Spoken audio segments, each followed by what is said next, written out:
Return लिख लिया सबने?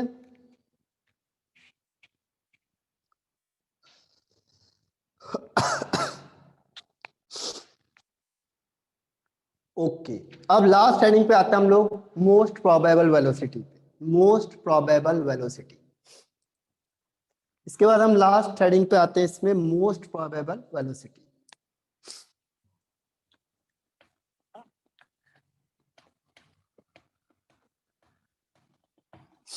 मोस्ट प्रोबेबल का मतलब होता है कि ऐसी वेलोसिटी जो बहुत सारे मॉलिक्यूल्स में देखी गई है, यानी कि जितनी जो वेलोसिटी होती है बहुत सारे मॉलिक्यूल जिसे पजेस करते हैं, that is called most probable velocity.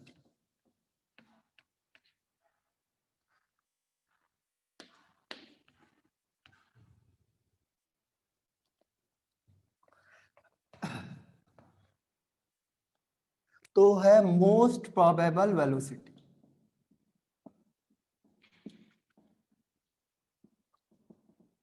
Most probable का मतलब होता है क्या है, देखो जैसे आपने क्लास में टेस्ट लिया, ठीक है, अगर कोई टेस्ट लिया हम लोगों ने, कभी भी आपने देखा होगा 100 मार्क्स के टेस्ट लिया, तो 100 मार्क्स में से ज्यादातर हम देखते हैं कि 40 से और 70 के बीच में सबसे ज्यादा स्टूडेंट होते हैं। मैक्सिमम स्टूडेंट कौन से होते हैं? जिसके मार्क्स होते हैं 70 से 80 तक।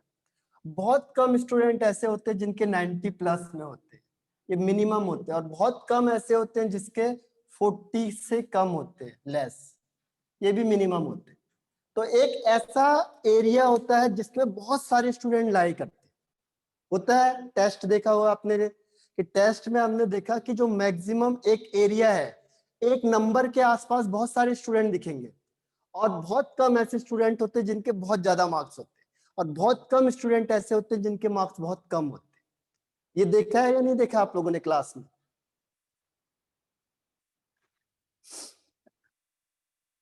बताओ यस या नो।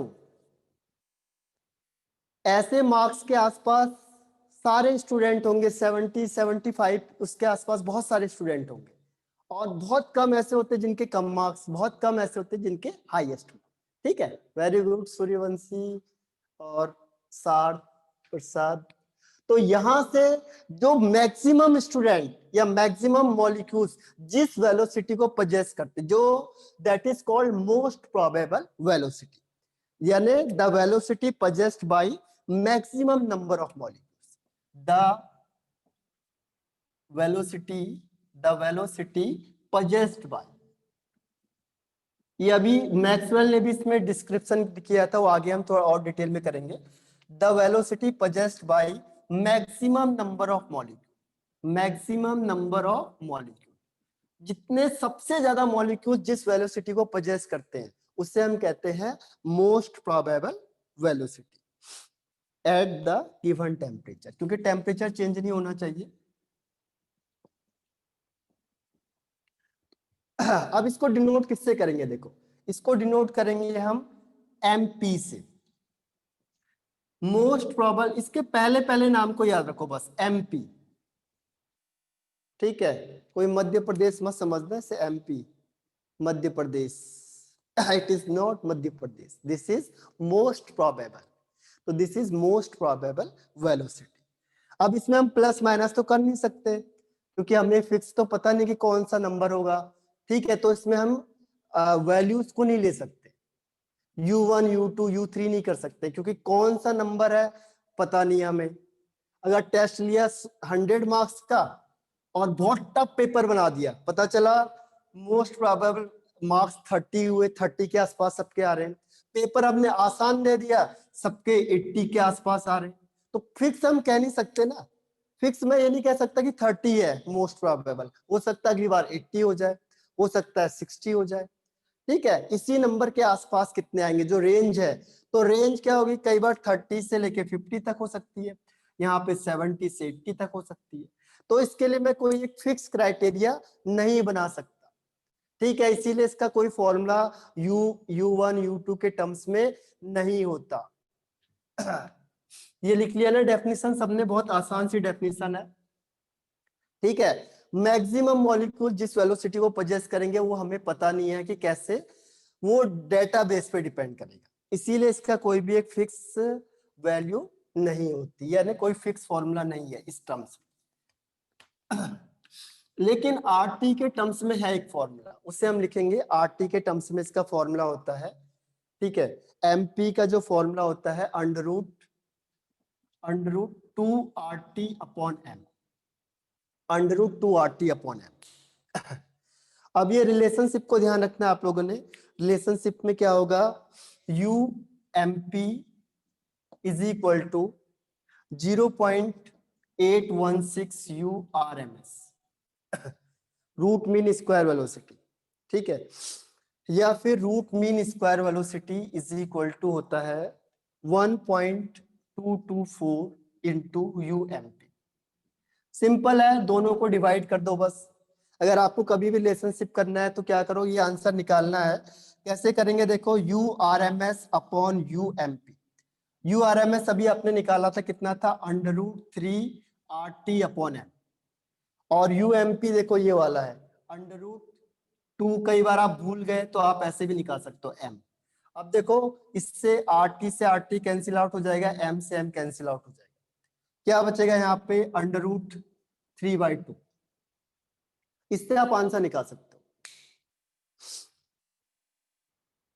ठीक है, तो यहाँ पे आप आंसर निकाल दोगे, 3/2 को और करेंगे तो कितना आ जाएगा, 1.5।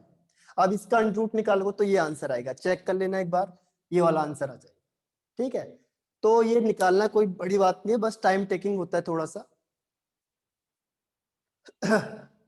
सॉरी, RMS लिया ना हमने, RMS, हाँ ये वाला है, इसमें ये वाला आएगा। क्योंकि RMS ऊपर लिया हमने, MP पीछे लिया, तो RMS करेंगे तो ये MP यहाँ से यहाँ मल्टीप्लाई हो जाएगा। तो आपको कई बार वो अंडर रूट में दे देता है, ये क्वेश्चन आता है, क्वेश्चन इसमें बहुत बार पूछा गया है, वेरी वेरी इंपॉर्टेंट क्वेश्चन है। लिख लो इसे, जल्दी लिख लिया सबने।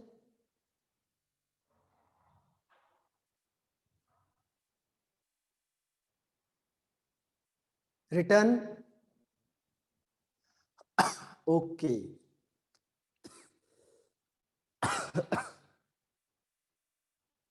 डन। ठीक है, हो गया। ठीक है, तो हम स्टार्ट करते हैं। अब देखो, इसमें एक क्वेश्चन बहुत बार पूछा जाता है, और वो पूछा जाता है कि इन तीनों का रेशियो बताओ। ये बहुत बार क्वेश्चन आया हुआ आपके कॉम्पिटेटिव में भी, और वैसे भी पूछा जाता है कि इन तीनों का रेशियो बताओ। इसका रेशियो, RMS और MP का और एवरेज का, इन तीनों का रेशियो पूछा जाता है हर बार, किसका रेशियो बताओ।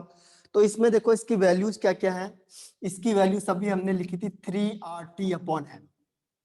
इसकी वैल्यूज क्या है, MP की अभी हमने लिखी थी 2RT अपॉन एम, और एवरेज की क्या होती है, under root 8RT upon pi m. अब देखो, जब हम इनको डिवाइड करेंगे तो जो कॉमन होता है वो कैंसिल आउट हो जाएगा। देखो, कॉमन कॉमन सारे कैंसिल आउट हो जाएंगे, कॉमन कॉमन सारे हटा दो, क्योंकि ये क्या हुआ, कॉमन आ जाएगा, सब डिवाइड हो जाएंगे। तो इसमें बचेगा क्या, अंडर रूट 3, यहाँ पे बचेगा अंडर रूट 2, और यहाँ पे बचेगा अंडर रूट 8/पाई। ठीक है, और अगर हम इसे और सिंपल करेंगे तो इसका जो वैल्यू आएगी वो आएगी 1.224, यानी इसको अंडर रूट 2 से डिवाइड कर दो। जो सबसे छोटा नंबर होता है उससे सबको डिवाइड कर दो, सिंपल का एक ही फंडा है, जो सबसे छोटा नंबर है उससे सबको डिवाइड कर दो। तो ये 1 आ जाएगा, under root 2 divided by under root 2, तो इसकी वैल्यू 1 हो जाती है। ठीक है, और ये आ जाएगा आपके पास 1.128। तो ये क्वेश्चन बहुत बार पूछा हुआ है आपका कॉम्पिटिटिव में भी कि इन तीनों में क्या रिलेशनशिप होता है। कई बार वो ये दे देता है आपको, कई बार वो ये दे देता है आपको, कई बार वो ये दे सकता है। तो इसीलिए तीनों का आपको नॉलेज होना चाहिए।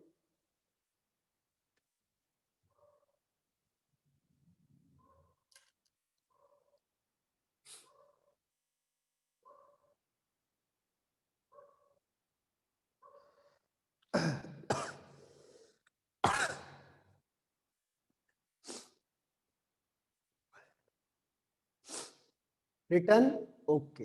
अब आता है मेन। सारे टॉपिक इसके आगे के मेन है, मैंने आपको बताया था। थोड़ा फास्ट भी चलेंगे लेकिन वो समझने में दिक्कत ना आए।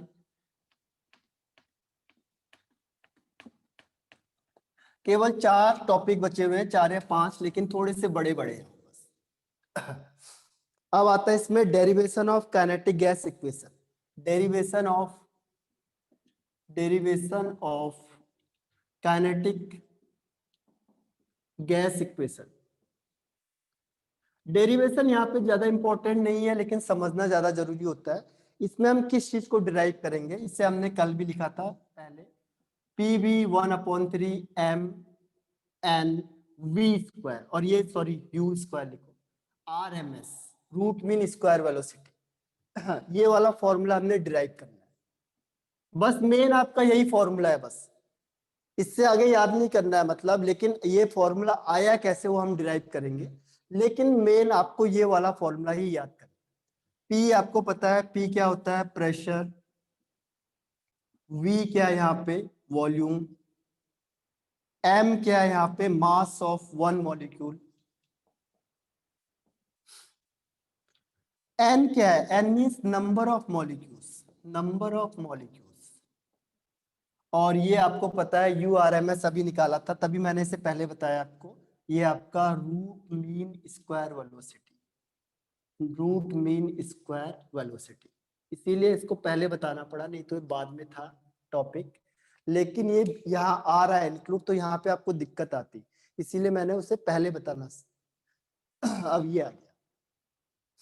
तो मेन ये फॉर्मूला आपको याद रखना है। डेरिवेशन में अभी आपको बताऊंगा, लेकिन डेरिवेशन से ज्यादा इंपॉर्टेंट है फॉर्मूला, क्योंकि जो क्वेश्चन आएगा वो फॉर्मूला बेस्ड आएगा, डेरिवेशन के बेस पे नहीं आता है क्वेश्चन। तो मेन आपको ये फॉर्मूला याद रखना है।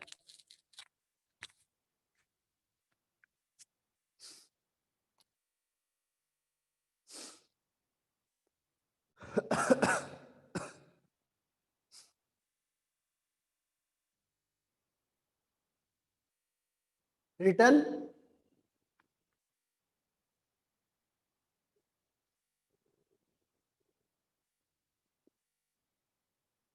डन। ओके, ये फॉर्मूला पहले भी लिखाया था एक बार फिर से। अब देखो इसके डेरिवेशन को मैं आपको समझा देता हूं।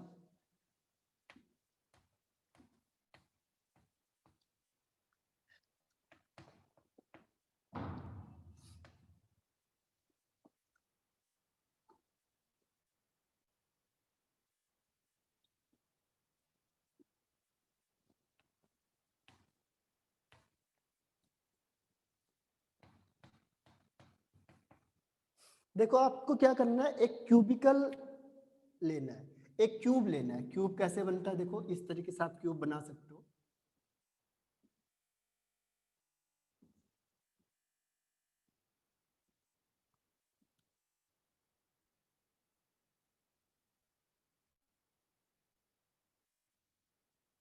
एक्स एक्सिस, वाई एक्सिस और जेड एक्सिस। ये मैंने क्यूब बना लिया, ठीक है। तो सबसे पहले मैंने काम क्या किया, इसमें एक क्यूबिकल वेसल लेना है। क्यूबिकल वेसल, एक क्यूबिकल वेसल लेना और इसमें एक गैस फिल करनी है। एक गैस मैंने यहाँ पे फिल कर दी। क्यूबिकल वेसल लिया, देखो इसमें x axis, y axis, z axis, 3 axes मैंने दिखा दिए, और उसमें मैंने गैस फिल कर दी। अब गैस का अभी हमने किया था, देखो m है मास ऑफ वन मॉलिक्यूल। एक मॉलिक्यूल के मास को हमने m कंसीडर करना है, और इसमें जो टोटल है वो n है, नंबर ऑफ मॉलिक्यूल्स। जितनी भी गैस रखी उसमें n मॉलिक्यूल्स, यानी इसमें जितने मॉलिक्यूल्स हैं वो n मॉलिक्यूल्स मैंने रख दी। यहाँ पे टोटल n मतलब 50 भी हो सकता है, 60, 70, 80, कितना भी हो सकता है। और जिनकी जो स्पीड होगी यहाँ पे वो किस स्पीड से चल रहे हैं, सब रूट मीन स्क्वायर वेलोसिटी से चल रहे हैं। ठीक है, अब यहाँ पे मैंने एक्स वाई और जेड क्यों बताया, क्योंकि यहाँ पे जनरली क्या होगा, जो स्पीड होगी वो यहाँ पे 3 कंपोनेंट के बेस पे होगी। देयर आर 3 कंपोनेंट, ये आपने उसमें ही पढ़ा होगा फिजिक्स में, 3 कंपोनेंट। पहले की जो एक्स एक्सेस में जा रहा है, जो वेलोसिटी अगर कहाँ पे है, वेलोसिटी अगर वो एक्स एक्सिस में जा रहा है तो सपोज करो उसकी वेलोसिटी होगा यू एक्स। जो वाई एक्सिस में जा रहा है मॉलिक्यूल, जो मॉलिक्यूल है आपका वो कहाँ जा रहा है, अगर एक्स एक्सिस में तो हम कहेंगे उसे यू एक्स, अगर वो वाई एक्सिस में जा रहा है तो उसे हम कहेंगे यू वाई, और अगर वो जेड एक्सिस में जा रहा है तो हम कहेंगे उससे यू जेड। अब बताओ आप कि अगर सपोज करो एक मॉलिक्यूल मैंने यहाँ पे रखा हुआ है, चलो मैंने सारे हटा दिए, पहले एक की बात करते हो। ठीक है, एक इंडिविजुअल की बात करता हूं, सपोज आप खड़े हो यहाँ पे। अब आप बताओ कि आपकी जो प्रोबेबिलिटी होगी वो किधर की होगी ज्यादा, एक्स एक्सिस में या वाई एक्सिस में या फिर जेड एक्सिस में, या फिर तीनों में सेम प्रोबेबिलिटी होगी। 4 ऑप्शन है देखो। पहला ऑप्शन आपकी प्रोबेबिलिटी का एक्स एक्सिस में जा सकते हो आप, या फिर आप वाई एक्सिस में जा सकते हो केवल, या फिर आप जेड एक्सिस में जा सकते हो, या फिर ऑल डायरेक्शन में कहीं भी जा सकते हो आप। तो किस में टिक करोगे आप? सार्थ, वेरी गुड। और इसके अलावा सोचो जरा, आयुष, आदित्य, अदिति, वेरी गुड, बहुत बढ़िया, Anuja, very good, Suchitra, right. यानी कि आपकी प्रोबेबिलिटी सेम होगी। ठीक है, तो इधर चले गए, बहुत बढ़िया आंसर दिया आप लोगों ने। ये यू एक्स हो गया, ये यू वाई हो गया, और ये यू जेड हो गया। तो जनरली ये यू के रिस्पेक्ट में चला गया। ठीक है, तो यहाँ पे क्या होता है कि जब तीनों रिस्पेक्ट में चल गया तो हम यहाँ पे अब एक चीज और पूछता हूँ आपसे क्वेश्चन। ध्यान रखना कि जो मॉलिक्यूल होंगे वो ऑलवेज किधर जाएंगे, स्ट्रेट लाइन में जाएंगे, सीधे लाइन में जाते हैं। ध्यान रखना, मॉलिक्यूल मूव करते हैं ऑलवेज इन स्ट्रेट लाइन। इसे मिस मत करना, कई बार हम लोग भूल जाते हैं। इसे लिख लो पहले, फर्स्ट पॉइंट लिख लिया। देखो कि ये डेरिवेशन है, थोड़ा सा लेंथ, थोड़ा सा ज्यादा जाएगा बस, लेकिन जल्दी पहुंच जाएंगे इसके लास्ट में।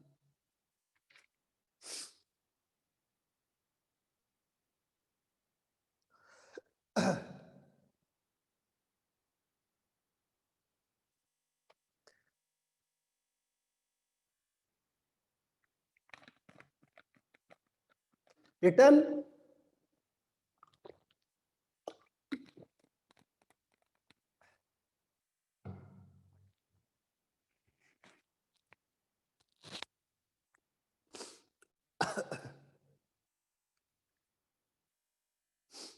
Done, okay. चलो इसके आगे देखो, अब हम बात करते हैं कि इसमें एक चीज ध्यान रख लेना आप लोग कि जो मॉलिक्यूल होगा always move in straight line, सीधा जाएगा, ये नहीं कि आप टेढ़े मेढ़ा दिखा दो उसे। ठीक है, इसको तभी बनाए रखना था। तो एक चीज है कि जो मॉलिक्यूल करता है, molecule move always in, molecule move always in straight line, always in straight line, Sidhi line में जाएगा वो, हर हमेशा टेढ़ा मेढ़ा नहीं जाएगा, बिल्कुल स्ट्रेट लाइन में मूव करेगा। अब देखो यहां से हमने निकाला u is equal to u x plus u y plus u z, ये वेक्टर होता है, इसमें आई कैप, जे कैप और के कैप होते हैं। ये आपने उसमें पढ़ा होगा फिजिक्स में। यहाँ पे उतना रोल नहीं है, केवल रिप्रेजेंट करने के लिए कि जो ये यू वेलोसिटी होती है एवरेज, ये इन सबके सम के प्लस होती है। ठीक है, अब एक चीज मैं और पूछता हूँ आपसे कि अगर आप गए एक्स एक्सिस में, वाई एक्सिस में और जेड एक्सिस में, ठीक है, अब आप तीनों में से कहीं भी चले गए तो क्या आपकी स्पीड, यानी कि जो मॉलिक्यूल होगा उसकी स्पीड, वेलोसिटी, पहला चेंज हो जाएगी या दूसरा चेंज नहीं होगी? किस में जाओगे आप, फर्स्ट या सेकंड? अगर आप एक्स एक्सिस में जा रहे हो तो आपकी स्पीड अलग होगी, और वाई एक्सिस में जाओगे तो स्पीड अलग हो जाएगी, जेड में जाओगे तो स्पीड अलग होगी, या फिर सेम रहेगी। ठीक है, नॉट चेंज का मतलब सेम। तो क्या होगा, आपकी स्पीड चेंज हो जाएगी अलग अलग डायरेक्शन में, या सेम रहेगी?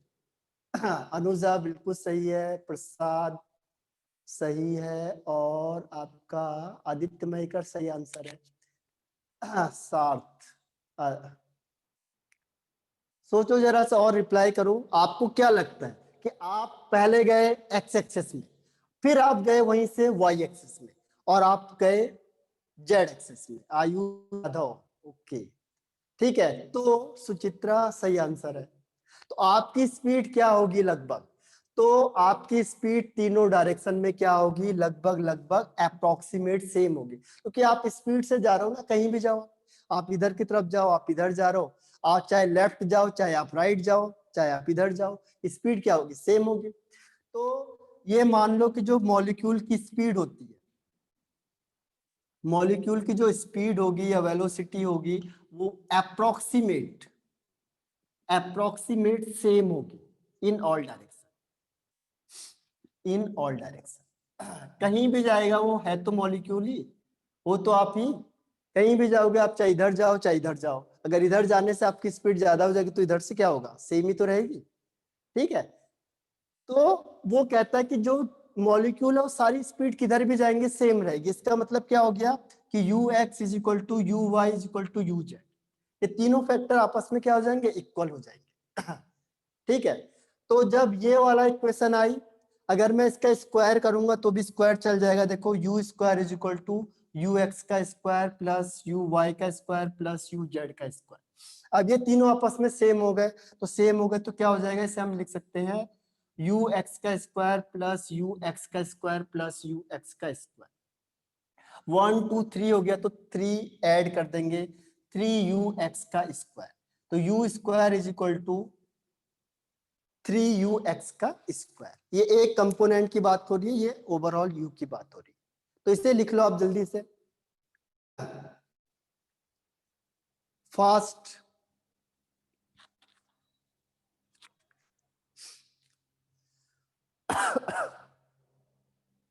इसको यहां से हटा देता हूं मैं।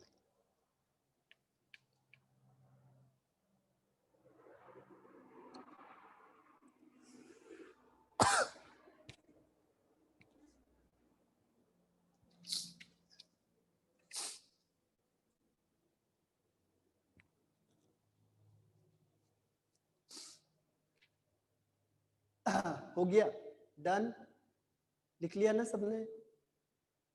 आगे बढ़ जाएं।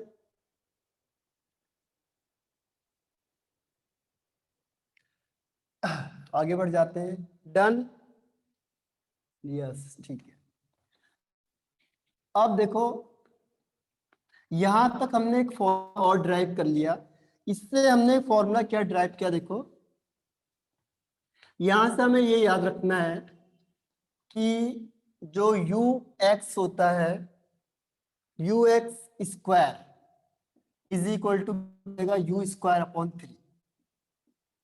ये फॉर्मूला हमने यहां से याद रखना है। ठीक है, अब हम आते हैं मोमेंटम पे, ध्यान रखना। अब थोड़े स्टेप बचे हैं, क्योंकि देखो मेन हमने प्रेशर में जाना है।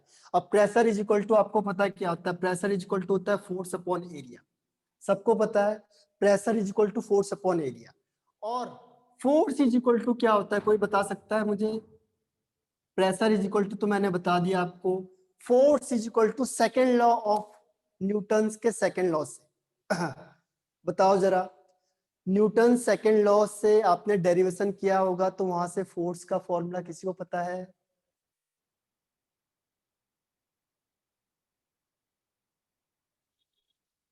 Newton second law. हाँ, लेकिन दूसरे टर्म्स में, मोमेंटम के टर्म्स में, मोमेंटम, मोमेंटम के टर्म्स में किसी को पता है? हाँ सही है, लगभग लगभग। हाँ, फोर्स का सोचो जरा मोमेंटम के टर्म्स में। नहीं, ये तो फाइनल निकाला उसने, f is equal to m a, तो बिल्कुल सही कहा, अंश मना ली। लेकिन एक और फॉर्मूला था जो उससे डराइव हुआ था, वो था change in momentum upon time. Change in momentum upon time था फोर्स। जब मैंने कहा कि कोई मॉलिक्यूल यहाँ पे आएगा तो क्या लगाएगा, वो फोर्स लगाएगा, ठीक है, और फोर्स लगाएगा तो फोर्स की वजह से क्या होगा, प्रेशर एग्जिट होगा, ठीक है। अब देखो इसका रोल यहां से आता है, अब ध्यान से देखना, देखो अभी मैंने कहा कि प्रेशर यूज हुआ है तो प्रेशर इज इक्वल टू क्या हो गया, फोर्स अपॉन एरिया, और फोर्स इज इक्वल टू होता है change in momentum upon time taken. तो अब हम यही चीज देखेंगे कि कितना टाइम लग रहा है इससे कोलिजन करने में। यहां से अगर कोई मॉलिक्यूल निकलता है और इधर टकराता है तो इसको कितना टाइम लगता है, यानी change in momentum upon time, ये याद होगा किसी को, फोर्स इज इक्वल टू।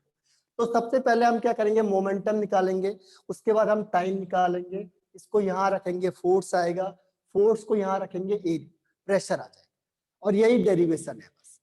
ठीक है, तो वन बाय वन तो मैं नीचे से स्टार्ट कर रहा हूँ। पहले मैं निकालूंगा मोमेंटम, फिर मैं निकालूंगा टाइम, टाइम और इसको डिवाइड करेंगे तो आएगा फोर्स, फोर्स को यहाँ पे रखूंगा तो आएगा प्रेशर, ठीक है। तो मैं यहां से स्टार्ट करता हूँ पहले मोमेंटम से।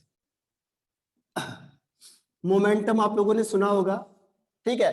अब आप बताओ कि सपोज करो मैंने कहा इसकी लेंथ L है, L is the length of cubic vessel, तो क्यूबिक है तो सारे जो लेंथ होगा वो L ही होगी, ठीक है। और मास मैंने कहा कि एक मॉलिक्यूल होता है उसका मास होता है, तो आपको बताना है momentum of one molecule, momentum of the molecule before collision. एक मिनट यहाँ दिख रहा है, चलो ये दिख रहा है, momentum of one molecule, one molecule before collision, जब वो टकरा नहीं रहा है पहले ही है तो उसका मोमेंटम कितना होगा, एक एक्सिस की बात कर रहा हूं मैं, चलो यहां से मूव कर रहा है इधर की साइड को, यू एक्स के टर्म्स में बताना है कितना होगा।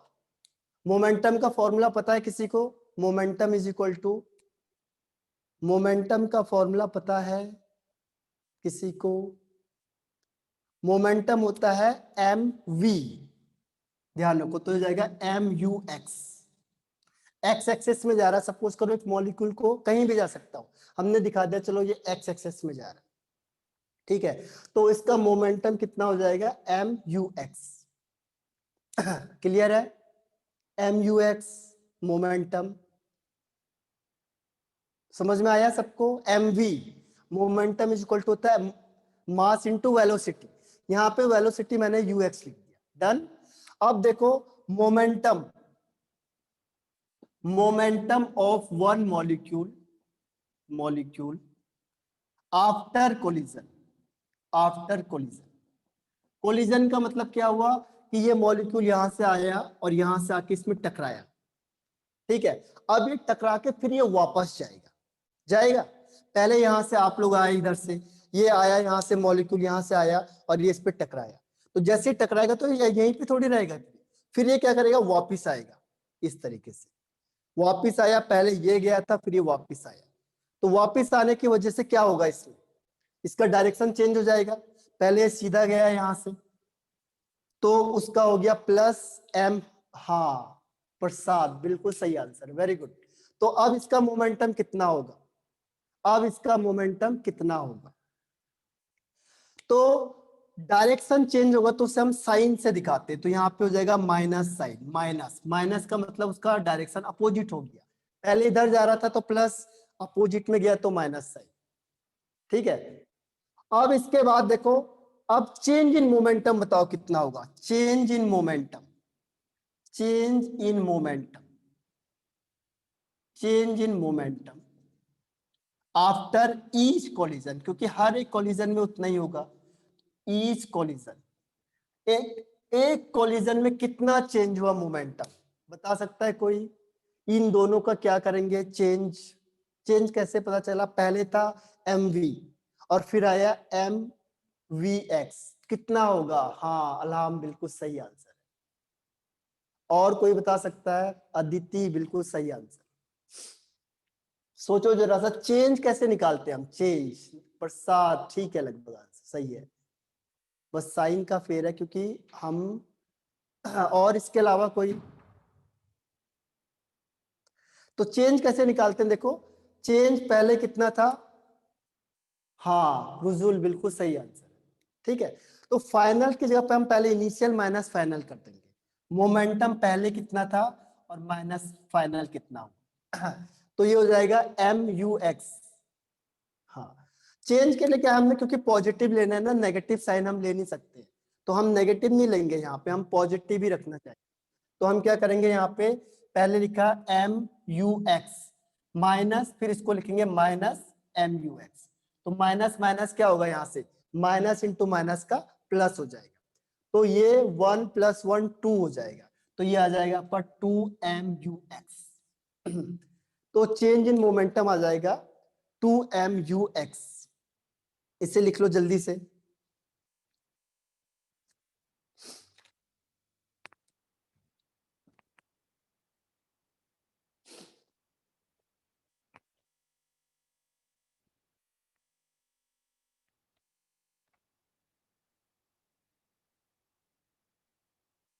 चेंज इन मोमेंटम हो गया आपका आफ्टर ईच कोलिजन, हर एक कोलिजन के बाद कोई भी कोलाइड करेगा तो उसका मोमेंटम इतना चेंज होगा।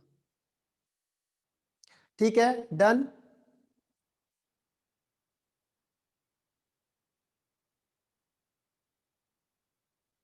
समझ में आया सबको?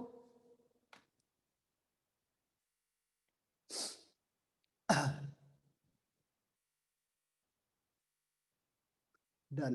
अब देखो, ये मैं रब कर रहा हूँ, यहाँ से लिख लिया होगा सब लोगों ने, ये लिख लिया होगा। अब मैं इसको रब कर रहा हूँ।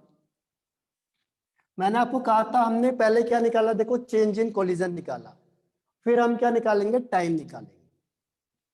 अब हम निकालेंगे यहाँ से टाइम। तो टाइम के लिए क्या होगा, देखो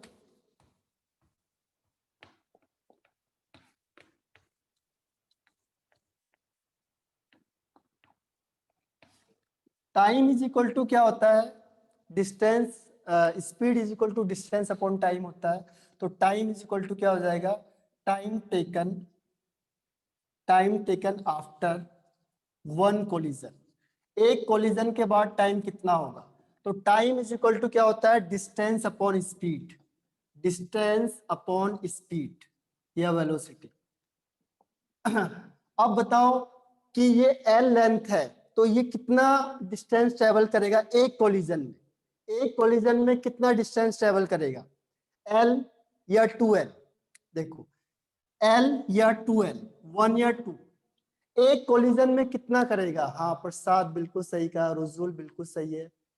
ठीक है, और बाकी मिस कर गए आदित्य मयकर, सार्थ।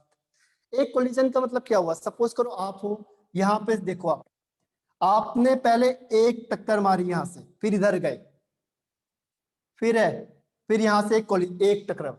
अब सेकंड के लिए आपने कितना डिस्टेंस ट्रेवल किया बताओ? पहले आपने क्या किया, हर एक की लेंथ L है।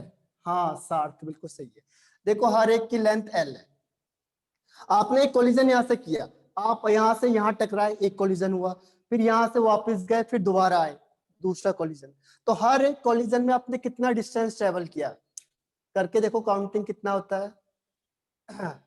हर एक कोलिजन के बाद कितना डिस्टेंस ट्रेवल होगा, दैट इज 2L। 2L होगा, ध्यान रखना, एक इधर से जाने में, एक उधर से आने में। तो 2L डिस्टेंस है, तो यहाँ पे हो गया 2L अपॉन वेलोसिटी, क्या होगा यहाँ पे, UX। तो हमारे पास टाइम भी मिल गया हमें ईच कोलिजन के लिए 2L अपॉन UX। इसे लिख लो जल्दी से, फिर मैं फोर्स में रख दूंगा उसे। ठीक है, जल्दी जल्दी लिख लो। अब ये वाला है time taken after one collision, कितना होगा, distance upon velocity. Distance L मत लिखना, क्योंकि एक कोलिजन में 2L डिस्टेंस ट्रेवल करेगा, तो 2L अपॉन UX। और L क्या है यहाँ पे, L is the side of vessel. और कैसा वेसल है, क्यूबिकल, क्यूबिकल वेसल। क्यूबिकल मतलब जिसकी चारों की चारों लेंथ सेम होती है।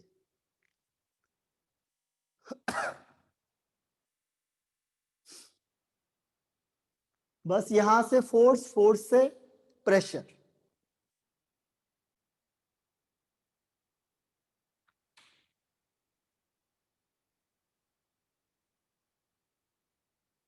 Return, okay. आगे बढ़ जाते हैं।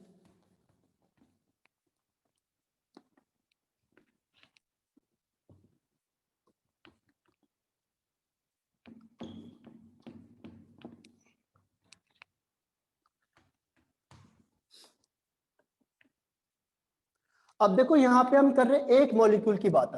अभी मैं क्या निकालूंगा, देखो force exerted, exerted by one molecule. एक मॉलिक्यूल की बात कर रहा हूं ना मैं अभी, तो क्योंकि एक ही मॉलिक्यूल जा रहा है, हम तो एक ही मॉलिक्यूल की बात कर रहे हैं। तो force exerted by one molecule on the wall, wall of the cubical vessel. अब एक का कितना होगा, एक के लिए हम फोर्स इज इक्वल टू क्या निकाला था हमने, change in momentum upon time. Change in momentum कितना था, 2m/u(x), और टाइम कितना लिया था, 2l/u(x). अब ये ux ऊपर चला जाएगा, 2 से 2 कैंसिल आउट हो जाएगा, ये ux और ux मिलके क्या बना देगा, 2m/u(x) का स्क्वायर अपॉन l। ठीक है, और ये ux कह लो, हाँ इससे। अब हमने देखो ux को हम किस में चेंज कर देंगे, जनरल वेलोसिटी में चेंज कर देंगे। तो ux इज इक्वल टू मैंने क्या निकाला था आपका, u/3 स्टार्टिंग में। तो अब इसकी वैल्यू को यहाँ रख दो, ux हटा दो, एक कंपोनेंट था ux ui uz, उसे हटा के हमने जनरल u में रख दिया उसे। तो इसकी वैल्यू को यहाँ पे पुट कर दो, तो क्या बनेगा, force, net force, sorry, force is equal to mu/3l, u का स्क्वायर।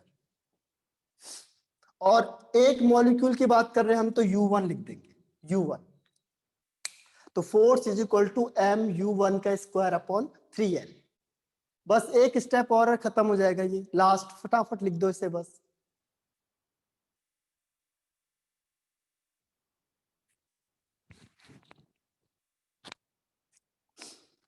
अब हम फोर्स में आ गए। फोर्स को हम थोड़ा सा एक के लिए से, क्योंकि एक मॉलिक्यूल की बात नहीं करेंगे हम, done, very good. Square of 3, नहीं स्क्वायर नहीं होगा, वो स्क्वायर नहीं होगा, क्योंकि हमने क्या किया था, देखो हमने कहा था u is equal to u square is equal to u x का स्क्वायर प्लस यू एक्स का स्क्वायर प्लस यू एक्स का स्क्वायर, हमने किया था। ठीक है, तो u square is equal to u x का, अब ये तीनों सेम है, तो यहाँ पे y यहाँ पे z था, तो मैंने कहा तीनों सेम है, तो ये क्या हो गया, इन तीनों को प्लस किया तो कितना आ जाएगा, 3ux का square is equal to u square. तो यहां से क्या होगा, ux का स्क्वायर इज इक्वल टू क्या हो जाएगा, यू स्क्वायर अपॉन 3। ठीक है, तो ये यू स्क्वायर अपॉन 3 यहां से आया, ये आया समझ में। ये इसका स्क्वायर नहीं करना ओवरऑल, ये हमने कहा कि तीनों वेलोसिटी सेम है, तो 1 + 1 + 1 यानी 3, तो 3u square. Got it, clear है। तो ये आ गया, हाँ 1 मिनट है लेफ्ट बस। 1 मिनट। तो आप लोग फिर से रिज्वाइन हो सकते हो क्या, फिर से रिज्वाइन हो सकते हो, ये थोड़ा सा टॉपिक बच गया, इसे खत्म ही कर देते हैं। ठीक है, फिर से रिज्वाइन हो जाओ एक बार, थोड़ा सा टाइम बचा हुआ है, तो थोड़ा सा ये भी बचा हुआ है, लेफ्ट रह जाएगा।